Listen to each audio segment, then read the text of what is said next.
प्यारे बच्चों, अब हम लोग देखेंगे कि मानव पाचन तंत्र बहुत ही सुंदर से हम पिछले वीडियो में यहां तक देख चुके हैं कि पोषण क्या है, पौधे में पोषण कैसे होता है, जंतु में पोषण कैसे होता है। उसके बाद अब हम सबसे लास्ट टॉपिक है और यह चैप्टर समाप्त हो जाए। क्या है? मानव पाचन तंत्र। क्या है आपका टॉपिक? मानव पाचन तंत्र। इसको एकदम सचित्र वर्णन करेंगे, इसको बहुत ही ध्यान से आप पढ़िए। इससे पहले एक थोड़ा सा प्रेरणादायक शब्द हम आपको सुना देते हैं जो कि आपके शरीर में ऊर्जा बना रहे, उसी के साथ स्टार्ट करेंगे वीडियो। कहते हैं जीत और हार आपकी सोच पर निर्भर करती है। कहते हैं जीत और हार आपकी सोच पर निर्भर करती है। मान लो तो हार है और ठान लो तो जीत है। मतलब बच्चे कहते हैं अगर जो लोग ठान लेता है तो उसे जीत होता है, अगर सिर्फ मान लेंगे, चेक कर लेंगे, तब आपका हार होगा। अगर ठान लेगा तो ठान लीजिएगा तो जीत होगा। अभी से प्यारे बच्चों ठान लीजिए और यह शपथ लीजिए 2026 के टॉपर मैं हूं, चाहे जो भी हो मैं ही टॉपर बनूंगा। इसी प्रेरणादायक शब्द के साथ यह मानव पाचन तंत्र हम लोग स्टार्ट करने वाले हैं। और इसको आहार नाल भी कहते हैं। इसको क्या कहते हैं हम लोग? आहार नाल भी कहते हैं। देखिए आहार नाल का थोड़ा सा परिचय है, वो देख लीजिए। आहार नाल एक लंबी कुंडली सी एक संरचना होती है, एक रचना होती है। लंबी कुंडली सी एक क्या होती है? रचना होती है, जिसकी लंबाई 8 से 10 मीटर होती है।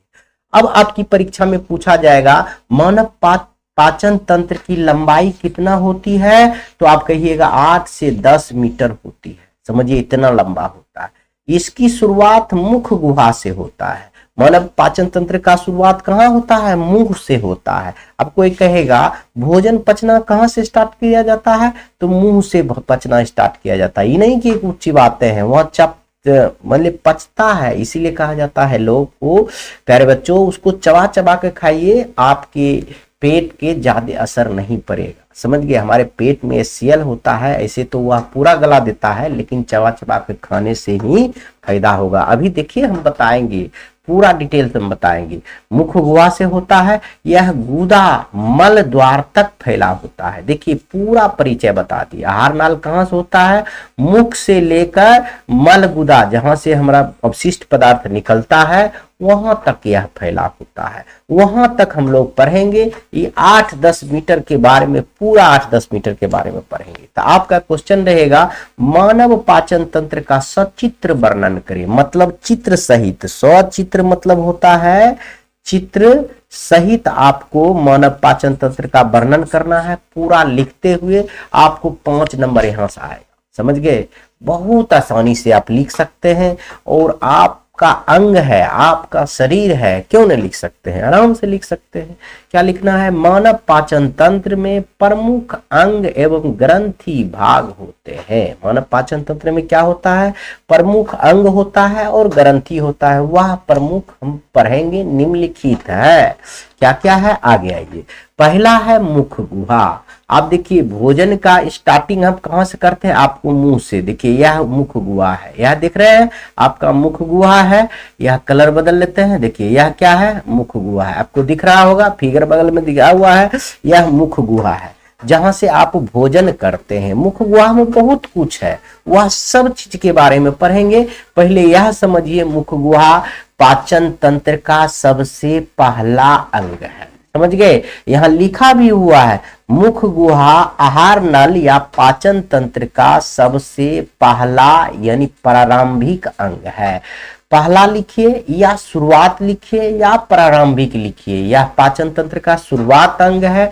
भोजन का पाचन, पाचन की शुरुआत कहां से होती है? मुख से होती है। आपका ऑब्जेक्टिव क्वेश्चन रहेगा कि मेरे प्यारे बच्चों बताइए कि आपका भोजन का पचना कहां से स्टार्ट होता है? तो सब बच्चा बोलेंगे पेट से। आज के बाद नहीं बोलना है, आज के बाद बोलना है कि भोजन का पचना मुंह से स्टार्ट होता है। कहां से स्टार्ट होता है? मुंह से स्टार्ट होता है। ठीक है, इतना याद हो गया।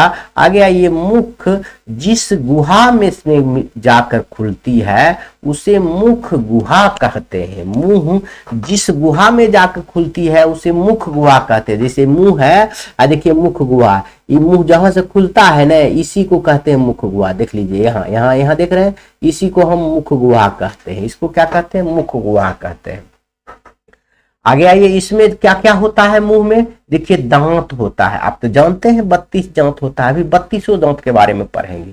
जीभ होता है, एवं क्या होता है? लार होता है। देखते हैं लार होता है, वही लार से आपको पचाता है भोजन को। लार अगर भोजन में जितना ज्यादा मिलाइएगा उतना जल्दी पचेगा, समझिए। इसमें दांत का कार्य भोजन को छोटे छोटे टुकड़ा में बांटना है, और लार ग्रंथि से लार स्रावित होता है, मतलब लार निकलता है, जिसे जीभ भोजन को मिलाने का कार्य। लार जो है किससे निकलता है? लार ग्रंथि से लार निकलता है, और जी की करता है भोजन में वह लार को मिलाने का काम करता है। इतना आप मुख गुहा में, इसमें कुछ शॉर्ट में करके आप लिख सकते हैं।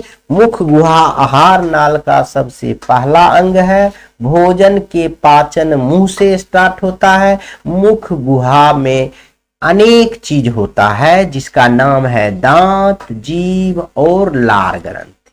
दांत का काम, ये तीनों का काम भी लिख दीजिएगा। दांत का काम है छोटे छोटे टुकड़े में काटना, और लार का काम है लार स्रावित करना। लार का ग्रंथि का क्या काम है? लार स्रावित करना, मतलब लार को निकालना। और जिसे भोजन जीव को क्या काम है? वह लार को भोजन में मिलाना। समझ गए? इतना बात अगर समझ में आ गया है तो हम लोग अब दांत की ओर चले। मुंह में ही पढ़ रहे हैं मुंह गुहा के बारे में। अब दांत देखिए 4 प्रकार का होता है। एक होता है छेदक, जिसको इंसाइजर कहते हैं। इंग्लिश में क्या कहते हैं? इंसाइजर कहते हैं। छेदक, उसको इंग्लिश में क्या कहते हैं? इंसाइजर। इंसाइजर जो होता है आपके आगे वाला जो दांत है, 4 दांत होता है इधर, आगे वाला दांत है, आगे वाला 4 ऊपर 4 नीचे, तो यानी कुल मिलाकर 8 दांत ये हो गया। इंसाइजर कितना हो गया? 8 दांत हो गया। इंसाइजर आपका 8 दांत हो गया, समझ गए? यह भेदक जो होता है, जिसको केनाइन कहते हैं, इससे फाड़ने का काम करते हैं। जैसे 4 दांत को छोड़ दीजिए ऊपर में और 4 दांत नीचे छोड़, 4 दांत के जस्ट बगल वाला, एक इस साइड लेफ्ट राइट, एक साइड राइट, 2 ऊपर हो गया 2 नीचे हो गया, फाड़ने वाला दांत, तो यह हो जाएगा आपको 4। अग्र चबरनक भी उसी प्रकार के चबाने वाला होता है। अग्र चबरनक और चबरनक दोनों चबाने का काम करता है, जिसको प्री मोलर और मोलर भी कहते हैं इंग्लिश में। यह दोनों चबाने का काम करता है। यह भी होता है 4। यह क्या होता है? 4। तो अगर नहीं, ये 8 होता है। यह 8 होता है, 4 ऊपर 4 नीचे। देखिए 2 इस साइड बाया बगल, 2 इस साइड, दोनों बगल में 4 हो गया, तो नीचे ऊपर मिला के क्या हो गया? 8 हो गया। समझ गए? और यह चबरनक जो होता है 12 होता है। देखिए आपको हो जाएगा, देखिए 8 दूना 16, 4 20, 12 32, पूरा दांत 32 हो गया। आपको बच्चा है, आपको यह याद नहीं करना है कि कौन सा छेदक कितना होता है, भेदक कितना होता है, अग्र चबरनक कितना होता है, चबरनक कितना होता है। आपको इतना ही पूछा जाएगा कि इंसाइजर जो है उसका काम क्या है, तो आप कहिएगा काटने का काम है। भेदक का क्या काम है? फाड़ने का। अग्र चबरनक और चबरनक का क्या काम है? चबाने का। अगर इतना याद रखते हैं तो आपको काफी है। समझ गए? बहुत है, आसानी से आप लिख सकते हैं।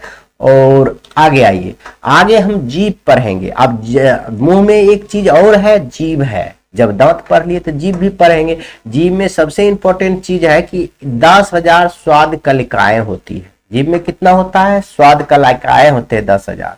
आपको एक जीभ बनाकर कुछ हम बता देते हैं। इसमें क्या होता है? जीभ का मान लीजिए यह भाग है, यह क्या है? भाग। जीभ है, इसको 2 भाग में बांट दिए। आप देखिए इसको कह दिए, यह पिछला भाग समझिए, ये अगला भाग समझिए। जी जो लोल जो निकालते हैं जी उसको देखिए। इसमें 4 भाग होता है, इसमें स्वाद मिलता है, तो ये बहुत इंपॉर्टेंट है। पहला याद रखिए, जीभ में 10,000 स्वाद कलिकाएं होती है। और अग्र भाग मतलब आगे भाग जो देख रहा है, इससे मीठा का स्वाद मिलता है। आगे में क्या होता है? मीठा का स्वाद मिलता है। समझ गया? मीठा का संवेदनशील होता है। पिछला भाग से कड़वा, यह जो पीछे वाला भाग है है इससे कड़वा का स्वाद मिलता है। कितना मिलता है? कड़वा का। और दोनों साइड वाला से नमकीन और खट्टा, और ये दोनों साइड देख रहा है इधर और इधर, कौन कौन मिलेगा? नमकीन और खट्टा, नमकीन और खट्टा। अब आपका क्वेश्चन रहेगा, बीपीएससी में पूछा गया है कि बताइए मीठा का स्वाद जीभ के किस भाग से मिलता है? तो आप कहिएगा जीभ का अग्रभाग, आगे वाला भाग। आप कहिएगा जीभ के पिछला भाग से किस चीज का स्वाद मिलता है? तो कड़वा से मिलता है। और जीभ का बगल वाला सो नमकीन और खट्टा। यह बहुत सुंदर से आप याद रखिएगा, और इतना याद रखिएगा कि आप कहीं भी पूछे तो आप आराम से बता सकते हैं। यह सब क्वेश्चन इतना अच्छा है कि आपको अभी नहीं भविष्य में भी काम देगा। नौकरी की तैयारी कीजिएगा, वहां भी आपको यह पढ़ना होगा। चलिए आगे आइए।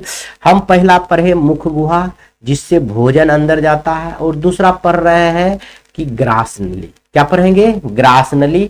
ग्रास नली या ग्रासिका क्या कहते हैं? देखिए यह नली के आकार का, नली है तो नली आकार का होगा, समझिए। संरचना होता है जो भोजन को अमाशय में भेजने का कार्य करती है। यह किसी भी एंजाइम का स्राव नहीं करती है। देखिए आपको यह फिगर है, यह जो देख रहे हैं यह हुआ ग्रासिका या ग्रास नली। यह मुंह में यहाँ जब चबा लेते हैं तो इससे होकर भोजन क्या हो जाता है? ये जो देख रहे हैं अमाशय, ये है अमाशय। ये जो देख रहे हैं यह क्या है? अमाशय है। यह जो देख रहे हैं हम जो अभी रंग रहे हैं यह क्या है? अमाशय में भेजने का काम भेजने का काम किसका है? ग्रास नली का काम क्या है? भोजन जो मुंह में चबाए हैं, जो पचा है, पचने का काम किया, जी से जो लार मिलाया गया है, जो दांत से काटने और फाड़ने का काम किया गया है, उसके बाद ये ग्रास नली के द्वारा ही अमाशय में पेट में जाता है, जिसको स्टोमक इंग्लिश में कहते हैं। देखिए इसमें लार ग्रंथि है, निगल द्वार है, कंठ द्वार। इसके बारे में थोड़ा थोड़ा हम लोग देखेंगे।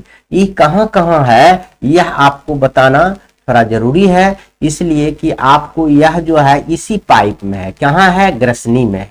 यह जो है ग्रसनी यानी ग्रास नलिका में यह सब चीज पाया जाता है। यहाँ आप याद नहीं भी रखिएगा तो चलेगा, लेकिन हम आपको बता देते हैं, आपको थोड़ा सा इसको ध्यान रखना जरूरी है। समझ गए? थोड़ा सा ध्यान रखना जरूरी है। अब देखिए यहाँ ये तो ग्रास नली है, यहाँ से यहाँ तक, यहाँ से यहाँ तक क्या है? ग्रास नली है। यहाँ से ग्रास नली है। लार ग्रंथि पाया जाता है। कहाँ पाया जाता है? यहीं पर लार ग्रंथि पाया जाता है, और इससे लार स्रावित होता है और जी उसको भोजन में मिला देता है। मुंह में क्या पाया जाता है? लार ग्रंथि। यहाँ तो लार ग्रंथि हो गया। उसके बाद निगल द्वार या आहार नाल, आहार नाल कहिए या निगल द्वार कहिए। तो इसमें निगल द्वार कहिए या आहार नाल कहिए, बात बराबर है। तो यहाँ जो है जहां से अंदर जाता है, या क्या कहते हैं, आहार नाल कहिए, निगल द्वार कहिए, जहां से गिलते हैं, यहाँ से जैसे अंदर आता है ना, इसी को हम निगल द्वार कहते हैं। यहाँ निगल द्वार कहते हैं। अब कंठ द्वार आइए। कंठ द्वार यहाँ पर होता है, निगल द्वार के जस्ट बगल में कंठ द्वार होता है। इसी को श्वसन तंत्र भी कहते हैं। यहाँ पर एक ढक्का लगा रहता है, ऐसे ढक्कन। यहाँ दो पाइप जाता है, एक भोजन के लिए, एक श्वसन के लिए। तो यह एक ढक्कन होता है, उस ढक्कन का नाम है इपीग्लोटिस। उस ढक्कन का क्या नाम है? इपीग्लोटिस।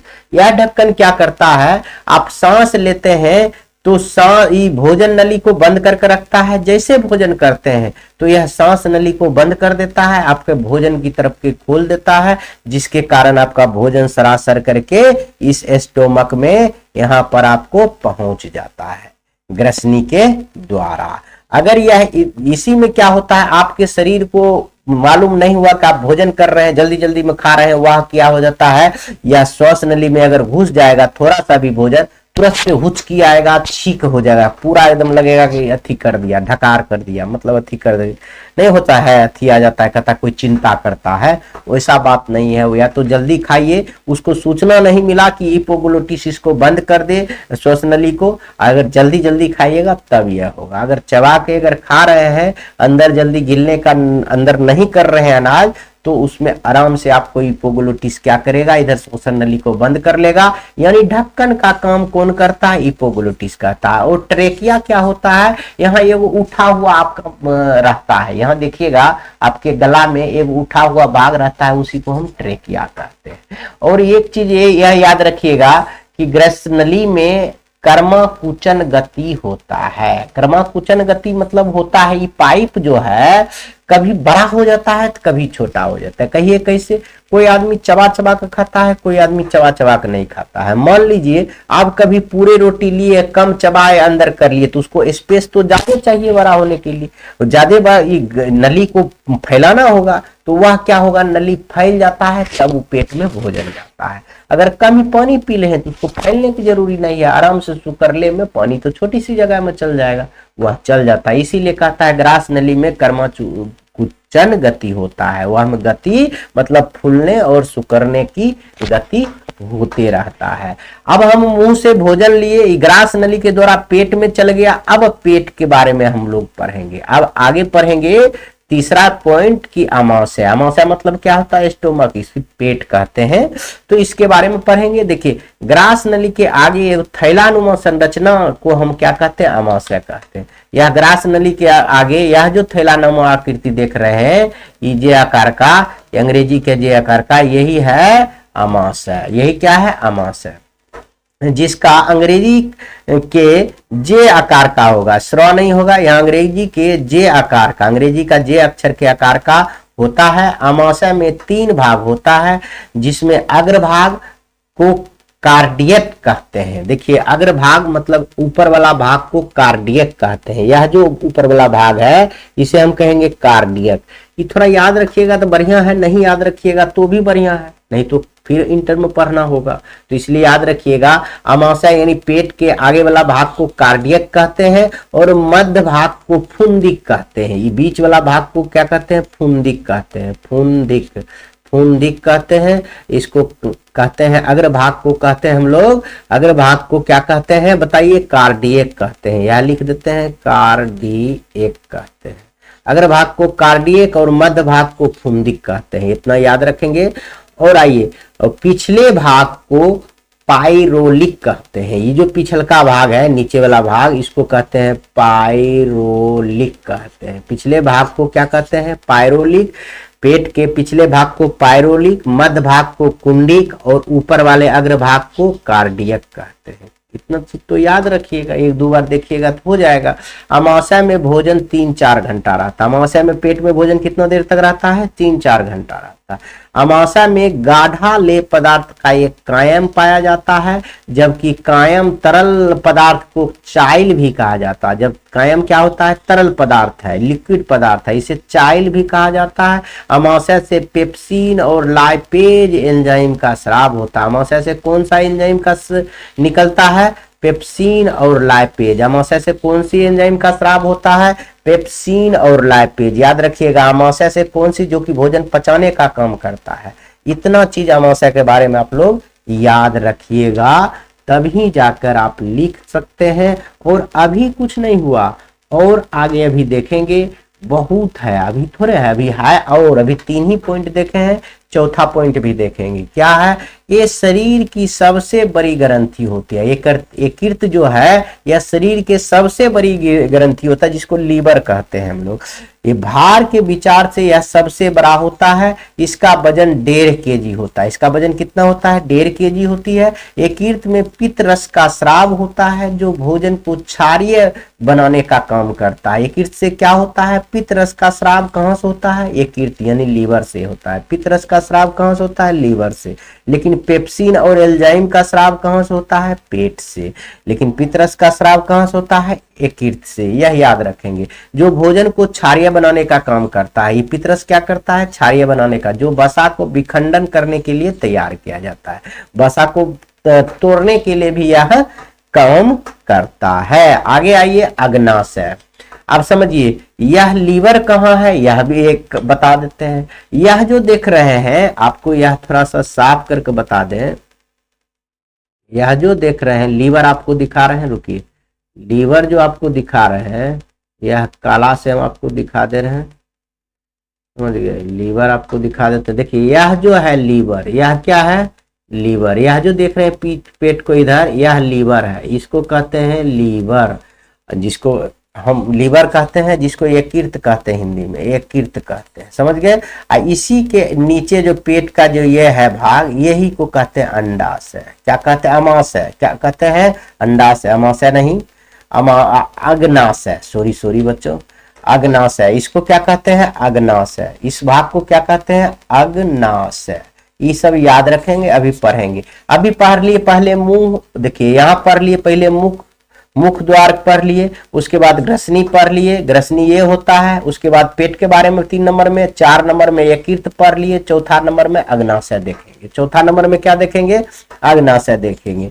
यह अमाशय और छोटी आंत, कला है इसलिए नहीं उड़ा है, देखिए उड़ा देते हैं। यह अमाशय और छोटी आंत के बीच में स्थित होता है, अभी बताया है।